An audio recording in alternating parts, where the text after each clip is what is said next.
nosso convidado de hoje ingressou na carreira política e militância social com apenas 16 anos. Eleito pela primeira vez em 2016, ele está hoje no seu segundo mandato e é secretário da mesa diretora. No SampaCast de hoje, o vereador Alessandro Guedes. Eu falo para eles, eu não tenho tradição de família de política nem família de empresário. A gente entrou na política por força da situação, da realidade que eu vivia. Olha, eu vou dizer uma coisa para você. Ser parlamentar eu não recomendaria aos meus filhos. Não recomendaria mesmo, porque é duro ser parlamentar. A dificuldade que é você lidar com a mentira, com aquelas pessoas que por movimento político mancham a sua imagem. Com a rede social isso se potencializou demais. Então, se a gente só sai julgando as pessoas, atirando a pedra, nós cometemos erros. Então eu procuro sempre ver o lado bom das coisas. Suplicy, todo mundo sabe quem é. E respeita demais. Agora, quem é esse Alessandro que não tem mandato, uma dificuldade danada e vira vereador? Bom dia, boa tarde, boa noite. Eu sou a Carol Câmara e este é o SampaCast, o podcast oficial da Rede Câmara São Paulo. E ao meu lado hoje a repórter convidada Camila Marinho. Tudo bem, Cá? Oi, Carol, tudo bem com você? Olá a todos. Vereador, muito obrigada pela presença. Seja bem-vindo ao SampaCast de hoje. Camila, boa tarde. Carol, obrigado pelo convite. Obrigado a todos pela oportunidade de poder dialogar sobre o nosso trabalho. Vereador, vamos começar aqui pelo começo da sua história, né? O senhor é paulistano, nasceu aqui em São Paulo, em qual região? Zona Leste de São Paulo, nasci na Vila Matilde, mas resido a minha vida toda em Itaquera. Como foi sua infância lá em Itaquera, na região onde o senhor vive até hoje, não é? Isso. Minha infância foi uma infância bastante dura, né? No passado, a vida era mais dura para as pessoas mais pobres da nossa cidade, porque o governo não tinha linhas de apoio como tem hoje. E eu sou de uma família de 6 irmãos, que a mãe criou sozinha e com muita dificuldade num período muito difícil do país. Mas, graças a Deus, conseguimos aí, através dos estudos, do trabalho, dos esforços, conseguimos todos os irmãos seguir o caminho do bem, do trabalho e da construção de uma sociedade melhor. Vereador, falando ainda da região, né, o senhor reside até o momento na mesma região. Mudou muito da época que o senhor nasceu, que o senhor foi lá para Itaquera, para hoje. O que o senhor acha que melhorou e que ainda precisa mudar na região? Itaquera, ele é um bairro muito importante de São Paulo, porque ele é o centro da Zona Leste quando a gente fala da geografia do bairro. A Zona Leste como um todo tem mais de 4 milhões de habitantes, o que representa maior do que a população do Uruguai, do país Uruguai. E quando se fala de desenvolvimento da Zona Leste, passa pelo centro da Zona Leste, que é Itaquera. Então, todo mundo que vai cruzar a Zona Leste passa por Itaquera. Então, necessariamente, ela precisa se desenvolver e todo governo que tiver interesse de cuidar das pontas, ele tem que ter esse entendimento que o centro regional precisa ser potencializado. E nossa Itaquera, de uma certa forma, foi. Lá nós temos hospitais importantes, nós temos universidades importantes, nós temos estruturas de transporte importantes. Uma das coisas que ajudou muito a potencializar o bairro foi a Arena Corinthians, que é uma arena que a força da sua chegada dentro de Itaquera fez com que o investimento público fosse multiplicado ali, principalmente na construção de acessos e viários. Porém, mesmo sendo um bairro bastante estruturado, ele é bastante deficitário em várias áreas também.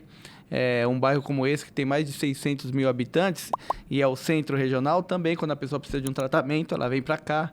Quando a pessoa vem procurar um emprego, é ali que ela procura mais. Então, ali sofre uma demanda de necessidades que aquela região tem, muito grande também. Então, o investimento, por mais que ele cresceu, ainda há necessidade de que ele seja mais expressivo. Guedes, falando sobre as necessidades, as demandas da região, quando que começou a sua militância política? Você participou de movimentos?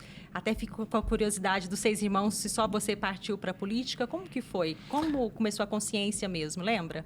Lembro perfeitamente. Eu sou de uma comunidade que ela surgiu como uma ocupação numa terra do CDHU, onde vive mais de 5 mil famílias. E essa ocupação, num determinado momento, passou por um processo de reintegração de posse pelo proprietário CDHU. Na época ainda era IPESP. Ainda era IPESP que era o proprietário da terra. E a luta popular fez com que o governador do estado na época, que era o Mário Covas, determinasse através de um projeto de lei que ele enviou para a Assembleia, que o CDHU comprasse a área do IPESP e regularizasse para aqueles moradores que viviam lá. Porque a área era para construir moradias para os servidores do estado. Então, a partir do momento que a CDHU compra, para regularizar também para moradia para quem não tinha onde morar. Então, foi um projeto desse tipo. Que década foi isso? Isso foi por volta de 1997, 98. E nesse período, eu era o filho mais velho da dona Olívia, homem, que só tem uma irmã mais velha que eu.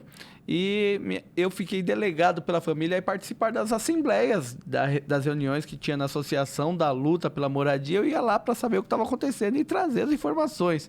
E a partir daquilo ali, eu comecei a ganhar entendimento político da sociedade, da luta pelos seus direitos. Começa tudo ali.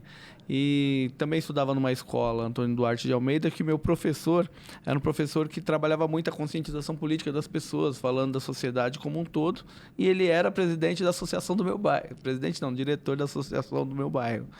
E aí eu gostava muito de ouvi-lo falar, e foi a partir daí que foi criando essa conscientização política, aí comecei a brigar pelo bairro, pelo direito de moradia, depois a gente superou essa fase, aí as ruas não tinham asfalto, começamos a brigar para ter pavimentação na rua, depois a escola de lata tinha que virar um céu, e o orçamento participativo na gestão da Marta, eu fui delegado do orçamento participativo eleito pela população, muito jovem, fomos lá, brigamos dentro do orçamento participativo, conquistamos o céu no lugar da escola de lata. Então, muita coisa se conquistou ali. Foi assim, eu tropecei nisso. Às vezes, eu estou dialogando com a população nos bairros por aí afora, eu falo para eles, eu falo, ó, eu não tenho tradição de família de política nem família de empresário. A gente entrou na política por força da situação, da realidade que eu vivia. E é por isso que eu foco meu mandato nos mais desamparados da cidade. Eu tenho um mandato voltado para os mais desamparados, que é quem não tem voz. Eu não estou na política porque sou filho de um político que vai se aposentar e deixa eu lá. Não. Eu surjo e luto de acordo com a minha consciência de classe a qual eu pertenço. Levou para dentro da escola também, começou nos movimentos pela moradia e levou provavelmente junto ao professor para dentro da escola. Sem dúvida nenhuma. O professor foi fundamental ali para que eu entendesse um pouco a sociedade inserida, né? Porque o sistema como um todo faz a população em geral comum ter nojo da política, ter ranço dela. E eles acabam falando, não quero saber disso. Enquanto eles não querem saber, tem uma turma que quer. E essa turma que quer, geralmente sempre está encastelado em boas moradias, uma boa vida. E quem não quer sempre está na precariedade. Uma situação difícil, é lá onde falta um médico, policiamento, transporte, escola de qualidade. Então, quando você tem ali alguém que faz você pensar no assunto, acende aquela luzinha e você fala, opa, tá errado mesmo, nós precisamos fazer alguma coisa para tentar melhorar, pelo menos na minha parte. Falando em ter alguém que te faz pensar no assunto, o senhor tem 2 filhos, né? Como que é a relação deles com a política? Vem do pai, né? Ativamente aí lutando pelos direitos da população, não só da Zona Leste, né? Mas de toda a cidade. Algum deles já olha para o senhor e fala que quer também entrar para a política? Eles já militam? Como que é em casa? Olha, eu vou dizer uma coisa para você.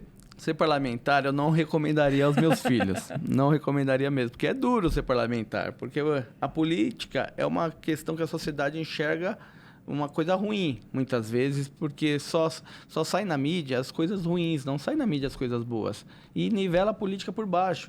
E é através da política que se conquista tudo. Então, mesmo os maus políticos, os bons políticos são colocados no mesmo nível. Então, você tem a mesma cobrança. Se não tiver uma estrutura para poder passar por cima disso, você sente, você sofre.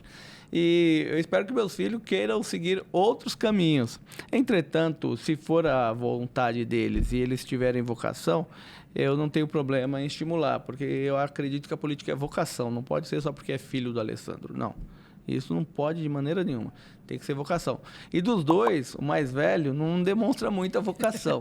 Agora o mais novo, de 9 aninhos, inclusive o mais velho chama Eduardo Guedes e o mais novo chama Alexandre Guedes. E um monte de gente erra o meu nome, inclusive chamando eu de Alexandre.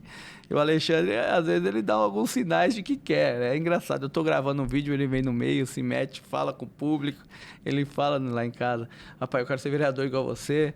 Aí eu falo, menino, vai estudar, vai cuidar. Mas a conscientização é maior em relação à sua época, com a sua família, seus irmãos, sua mãe? A luta devia ser mais severa naquela época. Com os seus filhos, como que é a diferença? Dá para fazer um paralelo? Eu trabalho muito a cabeça deles nesse sentido, viu, Camila? Eu trabalho muito, porque eles têm que entender a sociedade que nós estamos inseridos, que nós fazemos parte como um todo, né? Porque eles, de repente, momentaneamente, têm uma condição melhor do que um primo, um vizinho e tal, que tem algum tipo de superioridade neles. Pelo contrário, estamos inseridos na mesma situação, na mesma luta de classe, precisa melhorar aquele nosso pedaço, aquela nossa realidade que está inserindo milhões de pessoas. A disputa política faz com que os adversários, às vezes, plantem fake news. Quando eu ganhei a primeira eleição, no centro de comunidade, eu morava em cima da casa da minha mãe. Era no Sobrado. Aí eu comprei minha casinha, financiei. Quando eu financiei e mudei num bairro a 4 quilômetros da casa da minha mãe, meus adversários falavam que eu tinha mudado de Itaquera para o Tatuapé, que era um bairro de classe média e tal. E essas disputas todas fazem com que a gente viva numa realidade totalmente... É o que eu acabei de falar, da dificuldade que é você lidar com a mentira, com aquelas pessoas que por movimento político mancham a sua imagem, com a rede social isso se potencializou demais. E eu vou te dizer uma coisa, eu escolhi morar onde eu moro, perto da minha gente, perto do meu povo, perto da minha família. Não tem sentido eu querer... me tornei vereador, querer achar que mudou minha cabeça. Pelo contrário. E neste sentido eu trabalho também a cabeça dos meus filhos, para eles sempre terem os pés no chão e entender como é que é a vida e poder ser um cidadão como eu acho que é um cidadão consciente. Vereador, o senhor muito jovem foi administrador do Parque Raul Seixas, né? Acho que tinha 23 anos. Como que o senhor foi parar no parque como administrador do Parque Raul Seixas tão jovem? Como que foi essa época? Era no final do governo Marta, né? Quando eu comecei a me engajar politicamente, eu fui ganhando espaço e respeito, né? Porque primeiro que eu era muito jovem, era curioso isso, né? Hoje é mais natural com as redes sociais você vê jovens inseridos na política, debatendo, fazendo vídeo, essas coisas todas. Na minha época era outros 500, né? E nós fomos ganhando espaço, respeito, até que ali no final do governo Marta eu tinha um alinhamento político, um agrupamento político, e tinha essa vaga em aberto, que o administrador de lá tinha saído, e o pessoal via em mim uma liderança em potencial e conversou se eu gostaria de assumir aquele desafio. E eu fiquei bastante feliz, né, pela oportunidade e encarei e fui administrador por quase um ano lá do Parque Raul Seixas e me esforcei bastante para poder deixar o parque melhor do que eu encontrei. Falando em administradora, sua formação acadêmica é em recursos humanos e gestão pública, né? Gestão de pessoas. Da onde surgiu esse interesse? Veio daí? Como foi? Sim, eu sempre gostei de lidar muito com pessoas, né? Muita gente me fala, inclusive ontem eu ouvi isso. Alessandro, quando eu vejo uma notícia que é ruim, envolve alguém, eu falo, mas peraí, vamos tentar entender antes da gente julgar essas pessoas, porque senão a gente pode cometer aqui um erro de julgar errado alguém e ser injusto lá na frente. Isso eu passo, porque a história às vezes não repara aquele dano causado à imagem de alguém. E se você for de cara com a primeira notícia, com a primeira história que é contada, que sai na TV, você acaba sendo injusto. E inclusive aconteceu recentemente isso, antes de ontem, nós estávamos conversando daquele caso do senhor Paulo, daquela mulher que levou... O tio Paulo lá. A primeira vez que eu vi aquilo, eu estava lá da minha mulher, a gente ficou de boca aberta. Aí ela falou, mas olha que absurdo. Eu falei, mas será que essa é a verdade mesmo? Será que esse cara não morreu ali? Porque não é possível você pensar que a mulher levou alguém morto lá para dentro. Como esse cara passou na porta giratória e tal? Aí ela, mas você quer ver coisa boa, lado bom nas pessoas? Eu falei, não, vamos esperar. Aí, daqui a pouco, surgiu o rapaz do Uber que levou ela, que disse que... A mulher, que disse que quando o tio Paulo desceu, segurou na porta. Opa, então... Tava vivo. Aí depois mostra umas imagens lá com ele lá tomando café. E depois sai a história do laudo que ele morreu engasgado. Porque parece que esse foi o laudo do ML, que ele engasgou e deve ter sido cupão. Então, se a gente só sai julgando as pessoas, atirando a pedra, nós cometemos erros. Então, eu procuro sempre ver o lado bom das coisas. E, vereador, o senhor falou bastante da sua militância, né, de como começou essa militância, mas o senhor também tem outro lado, o senhor também já fundou uma ONG, né? Do que se trata essa ONG? Como que surgiu? Como que foi a história dessa ONG? ONG Nova Atitude, o nome da ONG que a gente fundou, com o objetivo de ter uma atitude diferente em relação às outras ONGs que existia lá na nossa comunidade, que quando uma pessoa vai numa ONG, ela vai atrás de algum tipo de apoio, porque ela está passando um momento difícil. Como todo lugar, tem gente que quer levar vantagem até na desgraça dos outros. Então, a nossa nova atitude era tentar fazer o bem sem pedir nada em troca, principalmente ajuda financeira. Porque a pessoa vai lá atrás de uma cesta básica, tem ONG que quer que ela ajude com R$10 para ter a cesta básica. Tem ONG que entrega um leite do Leve Leite, que é um programa público e gratuito, e que é um recurso para a pessoa ter a carteirinha. Então, a gente fundou uma ONG chamada Nova Atitude, onde a gente promovia tudo gratuitamente. Que ano foi? Isso foi em 2004, por aí, acredito. Onde a gente oferecia curso de qualificação profissional. Na época, a gente instalou uma impressora, um computador, fazia currículo gratuito para as pessoas. Antigamente, alguém que ia comercializar um carro precisava puxar no Detran a dívida do carro para poder comprar e vender lá. O cara ia lá e tinha acesso, baixava, imprimia, saía debaixo do braço, totalmente gratuito. Os benefícios sociais, seja leite, tudo gratuito. E esse era o objetivo, ajudar as pessoas. Por isso que ele levava o nome Nova Atitude. E o importante disso é que a gente precisa enxergar o terceiro setor como um parceiro dos bairros pobres da cidade. A gente não pode ter um terceiro setor onde ele está totalmente amputado, com dificuldade de promover o que ele está ali para ser feito, que é ajudar o próximo. E isso tem acontecido muito nos dias de hoje. Hoje mesmo eu estava num CCA, onde a pessoa está falando que não tem um aumento no repasse da verba já há 2 anos. Então, você imagina, a reposição da inflação não foi feita. A mulher, o CCA tem que atender 180 crianças, atende 200. Já tem uma defasagem aí. Aí aumentou tudo nesses 2 anos. A inflação, se somar dos 2 anos, chega próximo a 10%. E aí não repassam nem os 10% da inflação. Então, isso é maltratar o terceiro setor, que é um parceiro do Estado, está fazendo o serviço que o Estado deveria estar fazendo a contento. Então, essa é a importância das ONGs. E a ONG Nova Atitude, o nosso entendimento era ajudar as pessoas nesse sentido. A Nova Atitude surgiu, então, há 20 anos. E quando surgiu a ideia de ser vereador? Aproveito para emendar a pergunta se na sua primeira candidatura você já foi eleito. Olha, tem um grupo de lideranças na Zona Leste que chama Casa Rosada. E esse grupo de lideranças surgiu por volta do ano 2000, tem 24 anos. E são lideranças que surgiram e se juntaram porque ficaram decepcionadas com políticos que no período eleitoral procuravam as lideranças, tinham os seus apoios com promessas de apoiar suas comunidades e depois desapareciam. Aí esse grupo, num determinado momento, juntou 3 pessoas e falou, vamos juntar mais pessoas que passaram por isso? O grupo explodiu. Aí hoje o grupo tem mais de 200 lideranças. E a Casa Rosada, quando surgiu, eles foram ganhando muita musculatura política, porque como eles agiam de uma forma independente em bloco, eles resolviam apoiar a Carol, eles ajudavam muito a Carol no resultado eleitoral, era muito voto. Então a Carol não podia perder esse apoio. Então aí ela tinha que dar a resposta para os anseios que esse grupo tinha. Senão o grupo não queria mais ela e apoiar a Camila. E o grupo cresceu e se preparou para ter uma candidatura. A primeira foi em 2012. Eu entrei no grupo, ele surgiu em 2000. Eu entrei ali por volta de 2006, 2007. Eu tenho um primo que participa desse grupo que falava assim, conhecia meu trabalho, vem pra Casa Rosada, vem que você vai ser nosso candidato no futuro. Eu nunca acreditei nisso na minha vida.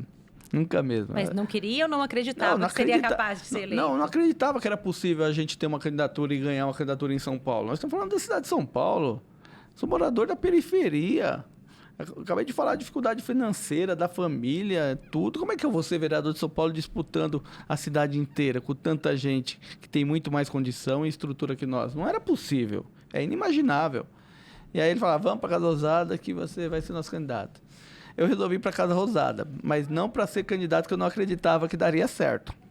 Até que o grupo foi crescendo, elegeu os nossos deputados na época com o compromisso desses deputados ajudar a eleger um vereador nosso. Aí passou a ficar mais sério o assunto, né? E no momento o grupo teve uma discussão interna de quem seria o candidato e me escolheram como o possível candidato representante do grupo em 2012. Eu tinha 32 anos, na verdade 31, ia fazer 32. E nessa primeira candidatura nossa, eu tive 26.142 votos. Faltou cerca de 1.000 votos para me ganhar a eleição, de cara. E uma candidatura desacreditada, que muita gente falava que não ia dar certo, que era num partido grande, que é o PT, tem que ter muito voto. Você não acreditava também, né? Não, na minha candidatura eu acreditava, não acreditava lá atrás. Lá atrás Essa candidatura, na verdade, para nós foi a gente acreditava muito na nossa vitória. E para nós ter perdido, para os outros ter tido 26 mil votos, foi uma surpresa. Para nós, a surpresa foi ter perdido. Porque a gente acreditava muito na nossa vitória. Tinha um trabalho muito grande, muito bonito. Depois de ter eleito deputados. Muito grande. Mas foi um número muito expressivo para a cidade de São Paulo. E pelo PT, que é muito voto. E aí eu fiquei como segundo suplente. Primeiro suplente ficou o Vadir Mutran, segundo suplente eu. E o governo eleito foi o Haddad. Aí o Haddad convidou 2 vereadores a ser secretário. Eu assumi por 10 meses, em 2013. Depois, um vereador voltou do secretariado para a Câmara. Aí eu saí da Câmara, fiquei como suplente de novo por 1 ano e meio. Até que no último ano o Haddad chama de novo um vereador para ser secretário e eu volto e fico mais 1 ano. Então, somado de 2013 a 2016, eu fiquei na Câmara aí, mesmo intercalado, 1 ano e 10 meses. Aí quando estava acabando, já partiu para a reeleição. Aí eu saí, né? Eu saí em março, porque tem aquele prazo da desincompatibilização, e o secretário voltou para ser candidato. E aí eu disputo a eleição fora do cargo, que é uma coisa muito difícil. Quem está aqui está privilegiado, porque a estrutura da Câmara é muito forte. E mesmo assim, no momento mais difícil da história do meu partido, que foi a eleição que o Dória ganhou no primeiro turno, o Haddad perdeu, o ano que a Dilma foi impeachmentada, que teve a história do Lula, a cassação em cima do Lula para que ele fosse preso, e o PT estava lá embaixo, e mesmo assim o Alessandro sobreviveu e veio para dentro. Só eu e o Suplicy, que não era vereador, e viraram vereador. Suplicy, todo mundo sabe quem é. E respeita demais. Agora, quem é esse Alessandro que não tem mandato, uma dificuldade danada e vira vereador? Viramos com a Casa Rosada, com o nosso eleitorado, porque nós temos muito trabalho, graças a Deus. Vereador, o senhor falou... E posso, inclusive, já emendar 2020. Porque 2020 fui reeleito, aumentando... Quando eu fui eleito em 16, já aumentei um pouquinho em relação a 12, que eu tive um pouco mais de voto. 26.780. Primeiro tinha sido 26.142. E 2020? 2016, 26.780 e 2020, 31.124. Só 7 vereadores cresceu a votação na Câmara e eu sou um dos 7 e único do PT. É uma época difícil, né? Época de pandemia. Exatamente.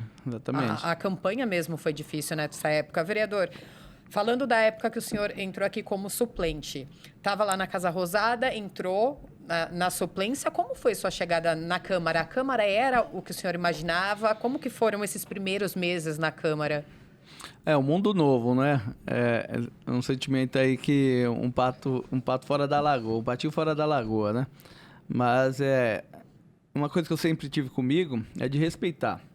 Eu sou um cara que respeito muito todos. Eu entendo cada um que está aqui porque representa um eleitorado da cidade. E por mais que eu, às vezes, discorde 100% do que o cara pensa, tem um eleitorado que pensa assim. E a democracia diz que ele tem uma representação aqui, nós temos que respeitar. Do mesmo jeito que eu quero ser respeitado. E aqui, com o passar do tempo, a gente foi dialogando e se relacionando com todo mundo. E por mais que eu cheguei ali um pouco assustado, muito jovem, acabei de completar 32 anos de idade, nesse mundo novo, a maior Câmara do hemisfério aqui da América do Sul, e eu fiquei imaginando ali, muito feliz, honrado, se sentindo que estava num momento histórico da cidade, meu também. Aos poucos a gente foi se adaptando e se relacionando com todo mundo. Vereador Camilo, a gente ainda tem muito para falar da sua carreira política, da sua vida, mas a gente precisa fazer um rápido intervalo. Então fica aí que o SampaCast volta já.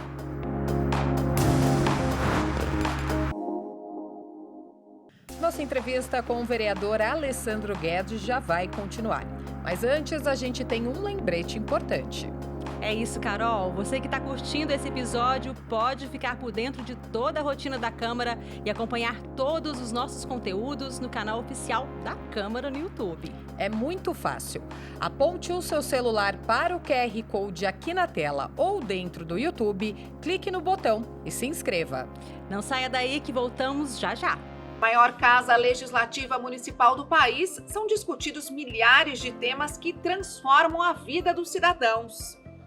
Discursos calorosos no plenário, votação de projetos de lei que levam horas, acordos. A verdade é que nem sempre a gente fica sabendo de todos os detalhes que envolvem esse processo democrático. Mas aqui no Vossa Excelência Memória, eu te garanto, os ex-vereadores abrem o jogo, viu? Era mais difícil, Viviane, você se eleger vereador do que deputado federal. Ah, é? Por conta do número de vagas muito pequeno numa população enorme destas cidades. E esta Câmara, vamos dizer assim, é a marca de uma série de lutas históricas do país. A vida do legislativo tem tudo isso, né? Quer dizer, isso que você falou no início, de limpar a sujeira, mas tem às vezes gente que inventa sujeira, né? Ser vereador é uma coisa que sempre chama, assim, é zeladoria, sabe assim? São coisas que você faz que faz muita diferença. O Vossa Excelência Memória passa toda quinta-feira na TV Câmara, também está no YouTube e nas redes sociais. Te espero, assista. Ainda bem que existe um programa de cultivo da memória. Você sabia que a Câmara Municipal obedece a um conjunto de regras? Ela segue a Constituição Federal e a Constituição Estadual. Segue também o Regimento Interno e a Lei Orgânica Municipal, que dentro da cidade tem a força de uma Constituição. Assim, os vereadores conseguem propor projetos que sejam de interesse da população, aprovar e alterar as leis e até mesmo exigir que o poder público cumpra suas obrigações. Mas não se esqueça, além de todas essas leis, quem ajuda a regular as ações dos vereadores é você. Faça sugestões, fiscalize e participe. Quer saber mais? Acesse saopaulo.sp.leg.br.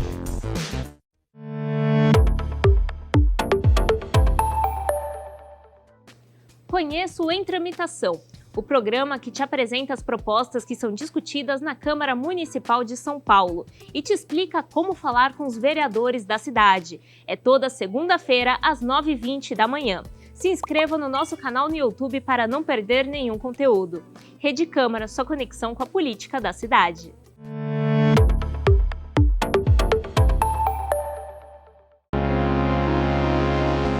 Toda a trajetória que eu tenho, eu encaro que se Deus me trouxe até aqui, eu tenho um propósito a tentar fazer e retribuir.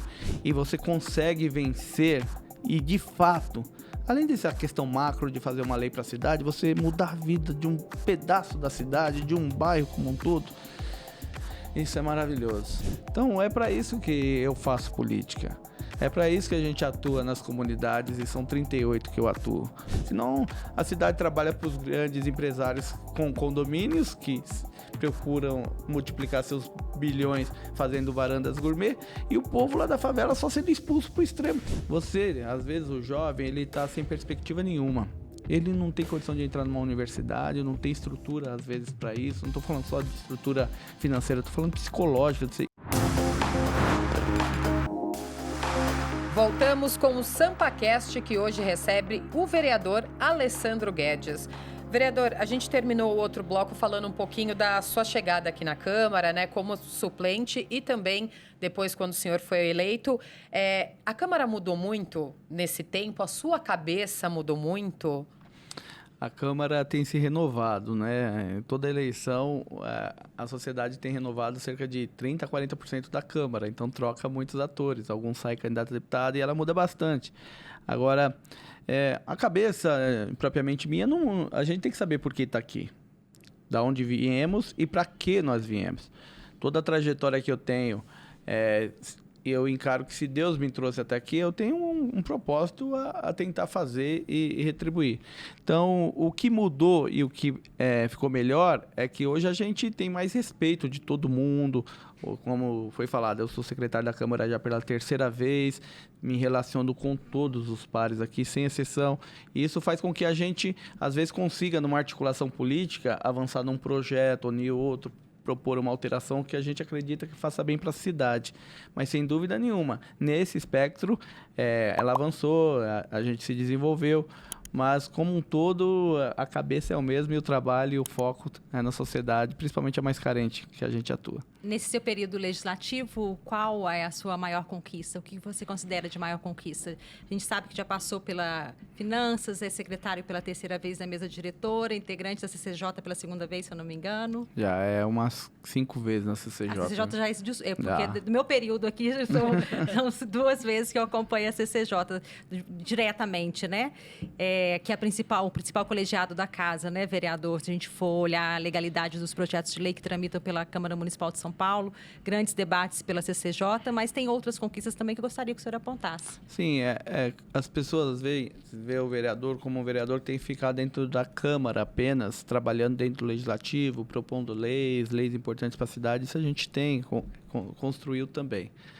Mas eu acredito que o nosso mandato tem um link com a rua. Aqui eu já passei pela presidência da CCJ, pela presidência de Finanças, já fui membro da Comissão de Criança e Adolescente, sou presidente hoje da Comissão Extraordinária do Meio Ambiente, sou membro da CCJ por muito tempo, já fui dos transportes, da administração pública, membro de CPI, dos grandes devedores, que conseguiu trazer muitas receitas para o município, da exploração sexual infantil, também fui membro dessa CPI, que a gente pôde investigar esse tema tão delicado na cidade. Me orgulhei de ter presidido ano passado, na verdade por mais de um ano, da CPI da poluição petroquímica, um tema extremamente delicado, que fez a cidade pela primeira vez nos seus mais de 460 anos de história fazer um inquérito epidemiológico para analisar a saúde das pessoas de uma região que nunca tinha sido feito, graças ao pedido da nossa CPI, a atuação minha e de outros vereadores que dividiram a CPI comigo. E outras questões aqui internas que a primeira secretaria, ser eleito, reeleito, ser eleito novamente, isso tudo nos deixa muito orgulhoso, além dos grandes debates que travamos aqui e das vitórias que a gente acumula. Mas o que mais eu me orgulho, de verdade, é do meu trabalho na rua. Porque quando você está encarando um problema dentro de uma comunidade, e você consegue vencer e, de fato, além dessa questão macro de fazer uma lei para a cidade, você mudar a vida de um pedaço da cidade, de um bairro como um todo, isso é maravilhoso. Ele até respira fundo, Carol. É maravilhoso mesmo, e eu me orgulho muito de algumas questões que a gente já conseguiu ajudar o povo na nossa cidade. Muito, muito, muito. Ontem mesmo foi um dia muito maravilhoso. Eu posso falar? Posso emendar e falar muito assim que eu ainda estou falando? Fique à vontade. Ontem, por exemplo, quando eu cheguei aqui no primeiro ano de 2013, em março, eu cheguei em janeiro e março, teve uma reintegração de posse na cidade. E foi um bairro chamado Pinheirinho 2 que estava sofrendo um processo de reintegração de posse. E lá existiam cerca de 800 famílias. E eles bateram em vários gabinetes aqui, segundo eles, e eles não foram atendidos, até que bateu no meu, e eu atendi até pelo perfil do meu mandato, cuidar dos mais carentes, sou de comunidade e tal. E a gente tentou no governo, na Secretaria de Habitação, uma intervenção para suspender a reintegração de posse daquelas famílias. Nada deu certo. Até que chegou o grande dia da reintegração, nós estávamos lá às 5 horas da manhã. Esse dia tentando dialogar com a polícia, querendo saber os meios que o proprietário tinha que oferecer para promover a reintegração, que a lei exige isso. E depois de um tempo, assim, não teve jeito, o oficial de justiça não teve jeito, determinou, a polícia veio para executar a reintegração, batendo em todo mundo. Eu levei um cacetete aqui da PM, do choque, que abriu 4 pontos na minha cabeça, sangue para tudo quanto é lado, imprensa filmando, aquela dificuldade toda. E depois, por ter sido tão sangrento, tão violenta aquela reintegração, o prefeito Haddad ligou para o Alckmin, na época que era governador, para ajudar a interceder junto ao Tribunal de Justiça para que suspendesse a reintegração, que a prefeitura ia comprar a terra do proprietário e regularizar para os moradores que lá vivem. Maravilhoso foi essa luta de sangue, suor e lágrimas. E o dia de ontem iniciou uma obra da prefeitura lá de 15 milhões de reais e serão pavimentadas todas as ruas do bairro. Todas. E você não sabe a felicidade daquela população, a nossa felicidade de fazer parte dessa história, de ter virado que as pessoas perdessem as suas casas. E não só perder as suas casas, elas conseguiram ali uma vitória espetacular, que é avançar na regularização do bairro. Então, é para isso que eu faço política. É para isso que a gente atua nas comunidades, e são 38 que eu atuo. Pessoas invisíveis que pagam seus impostos deveriam ser inseridas no orçamento dessa cidade de 111 bilhões, mas muitas vezes não conseguem uma raspa de asfalto para entrar e sair de casa. Eu te vejo emocionada assim, e acredito que deve passar um filme na sua cabeça de se enxergar naquelas pessoas ali, né? Nessa necessidade. Sem dúvida, sem já dúvida. que você veio de movimentos populares. E você precisa ver como aquelas pessoas se apegam à minha pessoa, ao nosso mandato, como se fosse uma tábua de salvação, e não deveria ser assim. Não deveria ser assim. A sociedade deveria olhar para os mais humildes, incluí-los, ajudá-los, porque senão a gente vai ter essa divisão sempre do rico, do pobre, da pobreza extrema, sobrou para você. Aí a riqueza é o que eu falei no começo, a riqueza é de pai para filho, a pobreza também é de pai para filho. E é essa roda que a gente tem que mexer. E a população nem imagina que ainda tem muita gente morando em São Paulo em área de risco, sem saneamento, sem energia, sem pavimentação, como o senhor falou, que precisa dessa ajuda, né? Que já lutou muito, muito, muito, não consegue, não tem mais força para lutar. Quem sai de casa todo dia, pisa no asfalto, tem água encanada, não tem problema de luz elétrica, não sabe o que tem de valor nisso para quem não tem. Para quem sai de casa com a sacolinha no pé porque está um dia chuvoso e a pessoa suja todo o sapato e depois vai para o ônibus, além da vergonha, além de trabalhar na casa de alguém, trabalhar na empresa de alguém, seja todo sujo, a pessoa sai com a sacolinha no pé porque a rua dela é de barro. As pessoas que têm a água no sistema de gato, porque a Sabesp não regularizou ainda. Então, o que tem é o gato, e a água chega muito fraca nas torneiras das pessoas e às vezes nem sobe para encher a caixa para poder fornecer o básico. A energia elétrica, que quando quem mora em comunidade, chega todo mundo mais ou menos no mesmo horário, ali 7 horas da noite ali, se todo mundo ligar o chuveiro, queima a luz da comunidade, porque começa a piscar a iluminação, porque a estrutura de fiação de gato ali não é para aquilo. E nós queremos levar dignidade para as pessoas, a gente quer regularizado. E essas pessoas, elas não fogem do compromisso de assumir e pagar uma parcela, tanto pela água quanto pela luz e pelos lotes que elas vivem. Mas elas precisam ser olhadas, alguém precisa se interessar para ajudar esse povo. Senão, a cidade trabalha para os grandes empresários com condomínios, que procuram multiplicar seus bilhões fazendo varandas gourmet, e o povo lá da favela só sendo expulso para o extremo, A gente precisa urbanizar, levar dignidade para essa população. Vereador, e como que faz para conciliar a agenda nas ruas, já que a sua atuação no mandato é marcante pela sua presença junto à comunidade, com aqui na Câmara? A gente, depois da pandemia, tem o sistema virtual que auxilia muito, mas a gente sempre te vê pelos corredores, nas comissões, presencialmente. É fácil conciliar? Que horas que você dorme? Como é que funciona?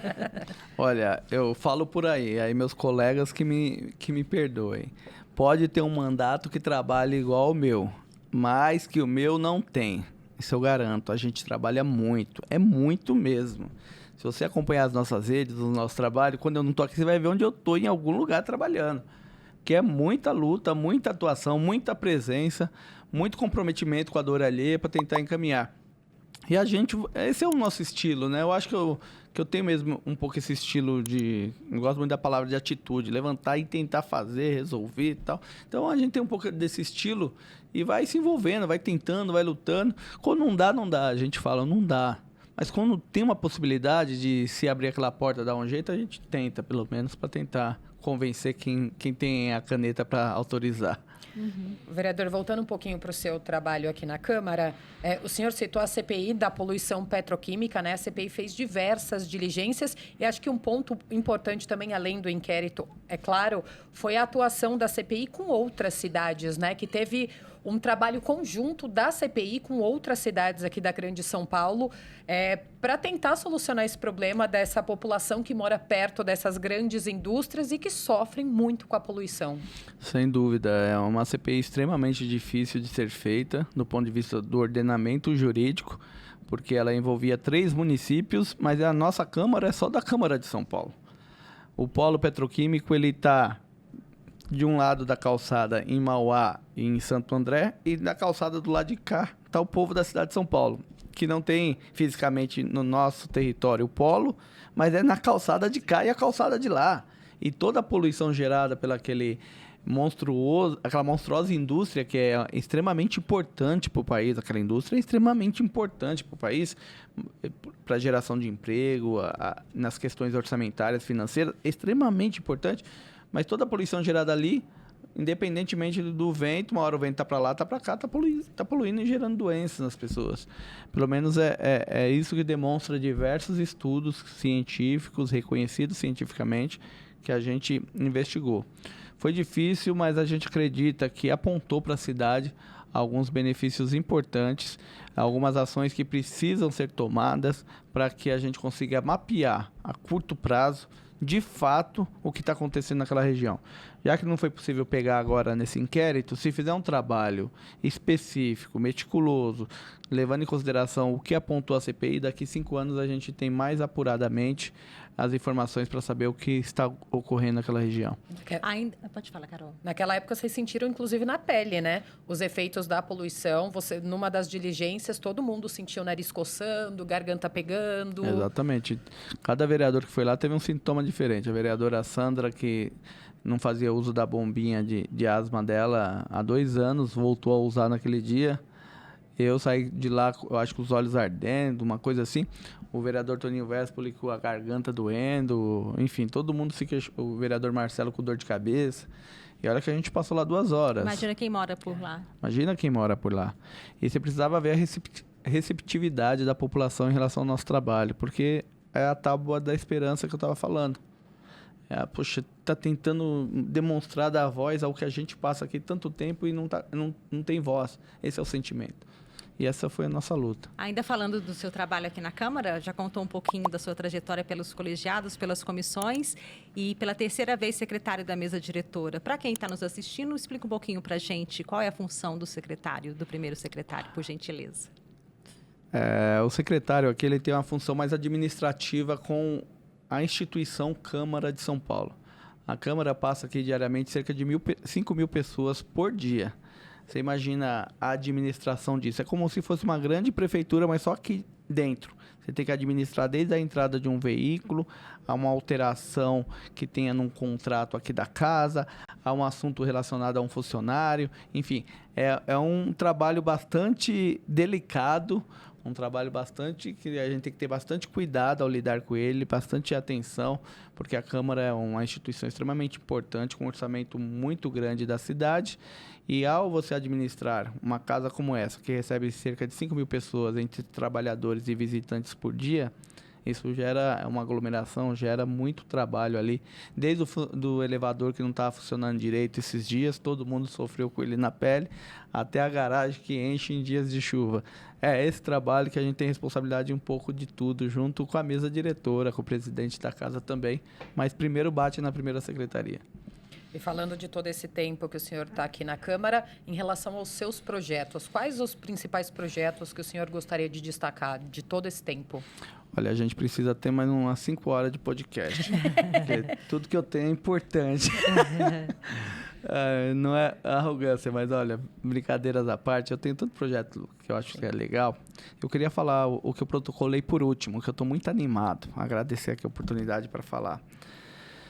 Os nossos projetos sempre dialogam com a realidade que a gente passa, sente da cidade. E sente muitas vezes na pele, se colocando no lugar de outras pessoas. Eu apresentei um projeto que, em prática, ele chama Programa Emprega São Paulo. E a sigla é PROEMP-SP. O que é o Programa Emprega São Paulo? Trata da prefeitura, que é a prefeitura mais, é o terceiro orçamento da União, é a prefeitura mais rica do país, liberar uma parte dos seus recursos, do seu orçamento, para formar o cidadão que quer se formar numa determinada profissão de qualificação profissional. Não estou falando formação universitária, estou falando em formação técnica. Estou falando daquele cidadão que quer se formar, de repente, vigilante, que quer fazer um curso para trabalhar de cinegrafista, quer fazer um curso para ser motorista de carreta, de acordo com o sonho, com a empregabilidade disponível no momento, o que está em alta e o que não está, a prefeitura pagaria esse curso para esse cidadão, um valor de até R$5.000, e ao final da formação desse rapaz, dessa pessoa, dessa senhora, qualquer pessoa a partir dos 18 anos, que tem até 5 salários mínimos na família como renda, essa pessoa, depois de 2 anos formado, começaria a pagar para a prefeitura esse investimento e não poderia passar de uma parcela aí de 5% do salário mínimo, o que geraria hoje em torno de R$75. Isso, eu estou empolgado com esse projeto, que ele dialoga para combater o desemprego. Uma cidade rica e oferecendo empregabilidade para quem quer trabalhar. Você, às vezes, o jovem, ele está sem perspectiva nenhuma.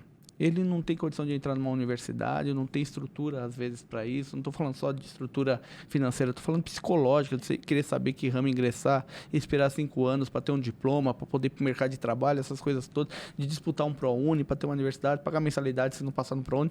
Às vezes o jovem não tem uma perspectiva, mas ele quer ser um motorista de carreta, que além de ele trabalhar com a categoria E, que é um custo hoje de uns R$3.000 para você ter a categoria, você tem que fazer alguns cursos de carga perigosa, se você for transportar produto químico, gasolina, e ali é um salário de R$5.000, R$6.000, que muita gente da periferia está doida atrás de um salário desse. Se a prefeitura criasse uma linha de financiamento, onde ela oferecesse a condição desse jovem ir lá, se matricular, e no curso de até R$5.000 ela paga para ele, para que ele, inclusive, olhe para o cenário e fala, onde está empregando mais? É vigilante que estão contratando mais? Eu vou então fazer a profissão de vigilante, que eu quero criar minha família, eu estou desempregado. Enfim, esse projeto, a ideia é que a prefeitura separe uns R$100 milhões para ele, para que atenda uma parcela da sociedade que queira independente. Eu conversando disso com a minha irmã falou, eu vi no TikTok que no Brasil está empregando muito mecânico de avião. Falei, mecânico de avião, nunca tinha ouvido falar nessa profissão, né? Aí fui olhar, R$4.000 e poucos o curso de mecânico de avião. Um jovem poderia fazer um curso, eu falo jovem, qualquer cidadão, poderia fazer um curso e ir para o mercado de trabalho. Aqueles cursos que não necessitam necessariamente de uma formação superior, que seria a universidade de 5 anos, mas daria condição para a pessoa sair ali do desemprego. O cara quer trabalhar de motoboy, ele precisa de quê? De habilitação. Uber, ele precisa de quê? De habilitação. O custo de tirar uma habilitação hoje está girando em torno de R$2.000. Muita gente não tem R$2.000, Camila. E o cara quer trabalhar. Às vezes você vê até uns youtubers fazendo uns vídeos que eles querem dar uma moto para alguém. Não sei se vocês viram. Aí ele pergunta, você tem habilitação? O cara fala, não tenho. Não tem porque é caro a habilitação. R$2.000 é caro. E aí, se a prefeitura ajudasse esse cara que quer trabalhar e precisa da bendita habilitação para conseguir trabalhar, é um a menos aí numa situação difícil da cidade, vulnerável, enfim. Nós temos que encarar essa questão. E esse é um dos projetos que eu acabei de apresentar, trabalhei ele. Eu vi um videozinho, por isso que eu tive ideia desse projeto, conversando com minha irmã em casa. Um cidadão negro, lá no Nordeste, que foi preso praticando algum delito, não lembro se era furto, roubo. E lá no Nordeste eles não tem nem aquele carro fechado igual aqui, né? É na picape mesmo. Jogou o cabra lá na picape. Aí foi um repórter sensacionalista lá. E aí, tá roubando? Aí o cara virou pra ele e falou, cara, eu só tô querendo trabalhar, me arruma qualquer coisa. Eu seguro seu fio aí. E o cara tentando instigar ele pra ganhar uma reação ali que viralizasse, ele implorava por emprego. Implorava por emprego. E a gente tem que fazer alguma coisa para essas pessoas que querem sobreviver, quer trabalhar. Senão, daqui a pouco todo mundo mete a pé pelas mãos, comete um erro na vida e a cadeia cada vez enchendo mais por falta de condição e perspectiva. Nem todo mundo tem um berço, tem um pai, tem uma mãe, tem uma condição para poder estruturar.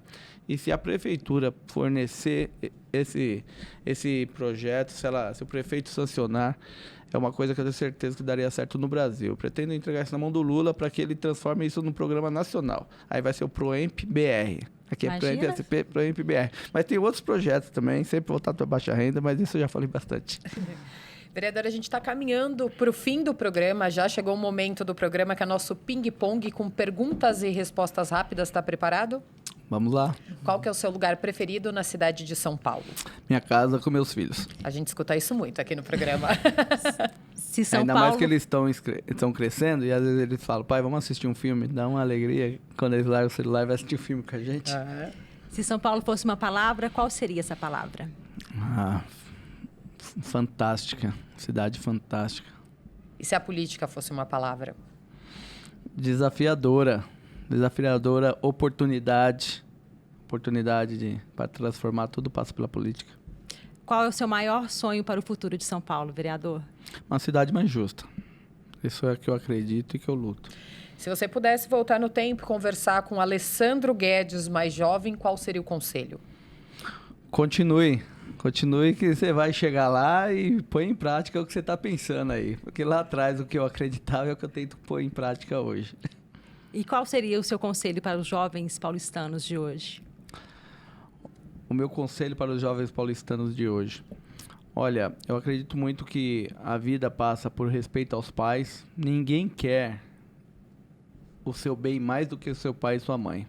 Então, eu daria um conselho para que ouvisse o seu pai, ouvisse a sua mãe e se preocupasse em seguir um bom caminho na sociedade para que tenha aí uma vida feliz, uma vida constituída, uma família feliz no futuro. Mas tudo passa pelo respeito e por ouvir o pai e a mãe. E agora uma dica cultural para quem está acompanhando o SampaCast. Pode ser uma peça de teatro, um filme, uma série, um livro, se é que sobra tempo. Né? Falou que já de vez em quando assiste um filme com os filhos. Eu gosto de alguns filmes, né? Eu gosto do A Procura da Felicidade, que é um filme muito bonito, todo mundo já deve ter assistido. Eu gosto de Homens de Honra, é um filme muito bonito também, que muita gente já assistiu. Eu gosto de locais maravilhosos para passear, como parques, inclusive o Parque do Carmo, que é um território que eu tenho brigado muito aqui na minha trajetória, porque é um bairro que precisa ser recuperado na Zona Leste, um parque que precisa ser recuperado na Zona Leste. Eu gosto de músicas, eu gosto de 2 músicas que eu vou deixar aqui como sugestão, que são raps. Da minha época ainda de adolescente, de um grupo chamado Face da Morte. Um grupo lá de Hortolândia, região de Campinas, e uma música é Caravana do Amor, e a outra música é Mudar o Mundo. As 2 músicas eu gosto muito, se alguém quiser ouvir, é muito bom. Vou escutar depois, fiquei curiosa, Carol. Vereador, algum hobby dos seus momentos de lazer? O que o senhor gosta de fazer? Nos meus momentos de lazer, eu gosto de ir para churrasqueira, assar uma carne, assistir meu Corinthians ao lado da minha família. Ultimamente o Corinthians está me deixando com muita raiva, né? Mas mesmo assim, como a gente não desiste nunca, é isso que eu gosto de fazer. Vereador, agora saindo do ping-pong, pensando no que você ainda quer realizar, quais são os seus planos para o futuro? Pretende se candidatar à reeleição? Sim, eu devo ser candidata à reeleição a vereador em outubro. O objetivo é ser reeleito e continuar o meu trabalho pela cidade. O que eu tenho falado para as pessoas, apesar de não estar em campanha, mas como é um ano eleitoral e quando alguém vê a gente, falei, e aí, se você for eleito, você vai fazer o quê? Eu vou continuar o trabalho que eu tenho, eu não tenho nada a prometer para as pessoas, a não ser o tamanho do empenho que eu já tenho, que foi nos 3 anos. Ele não vai surgir agora porque é ano eleitoral. Foi 3 anos de muito trabalho, muito empenho. Então, neste sentido, eu me comprometo a continuar na mesma batida, na mesma pegada, com o objetivo de ajudar a nossa cidade e a população mais sofrida. Bom, eu queria agradecer a sua companhia hoje no programa. Cá, obrigada, adorei. Também gostei, Carol. Te agradeço demais pelo convite. Vereador, agradeço também imensamente o convite de participar com a gente do SampaCast. Olha, eu que agradeço o convite, parabenizo vocês pelo trabalho. Quando é gostoso, passa rápido, né? Eu não sei se eu falei muito e monopolizei a palavra, mas só que foi muito bom ter estado aqui com vocês e espero que os ouvintes, as pessoas que assistirem, gostem da nossa trajetória e da nossa atuação. Obrigada, vereador. Obrigado. É isso, esse foi o SampaCast de hoje, galera. Semana que vem tem mais. Continuem acompanhando os conteúdos da Rede Câmara pela TV Câmara São Paulo, pelo portal da Câmara e também pelas nossas redes sociais. Não se esqueça também de se inscrever no nosso canal no YouTube. Rede Câmara São Paulo, sua conexão com a política da cidade.